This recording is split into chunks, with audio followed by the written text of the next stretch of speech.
સવારથી જ પટાર વિસ્તારમાં હાજર રહીને નાયબ મુખ્યમંત્રીએ પીડિત પરિવારોને સીધી મદદના શ્રી ગણેશ કર્યા। એક પરિવારને રૂપિયા 6,800ની તાત્કાલિક સહાય આપવામાં આવી રહી છે, જેમાં ઘર ખર્ચ માટે રૂપિયા 2,500, કપડાં સહાય 2,500 અને કેશ ડોલ રૂપિયા 1,800નો સમાવેશ થાય છે। આજે પટારમાં 2,000 અસરગ્રસ્ત લોકોને આ સહાય પહોંચાડવાનો લક્ષ્યાંક છે।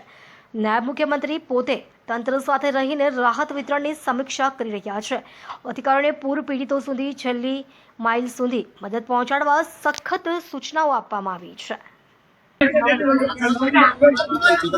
સુરત શહેરમાં અસરગ્રસ્ત વિસ્તારોમાં કાલે બપોરથી જ આજે વહેલી સવાર સુધી આખા શહેરમાં અસરગ્રસ્ત પરિવારોનું સર્વેની કામગીરી મોટા ભાગે પૂર્ણ કરવામાં આવી છે અને જે પરિવાર સંપૂર્ણ રીતે અસરગ્રસ્ત હતા, જેમના ઘરમાં પાણી ભરાયા હોય તેવા પરિવારોને 6800 રૂપિયાની વૈકલ્પિક સહાય કાલથી જ શરૂ કરી લેવામાં આવી હતી।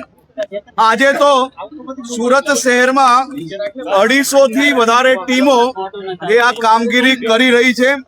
આજે વહેલી સવારે collector Shri, municipal commissioner Shri અને ચૂંટાયેલા પ્રતિનિધિઓ જોડે ગ્રાઉન્ડ ઝીરો પર આ તમામ સહાયની કામગીરીનું નિરીક્ષણ બી કરવામાં આવ્યું છે। આજે મોડી રાત સુધી મોટા ભાગના વિસ્તારોમાં ને કાલે સાંજ સુધી સંપૂર્ણ સુરતમાં જે કોઈ ઘરોમાં પાણી આવ્યું હોય તે ઘરોમાં પરિવાર દીઠ 6800 રૂપિયા અને જે કાચા મકાનો હોય કે વસ્તી હોય અને જ્યાં પહેલા માલે પાણી ના પહોંચ્યું હોય પણ એ લોકો કામે ના જઈ શક્યા હોય એવા પરિવારને ઘર દીઠ 1800 રૂપિયા સહાય ચાલુ કરી લેવામાં આવી છે।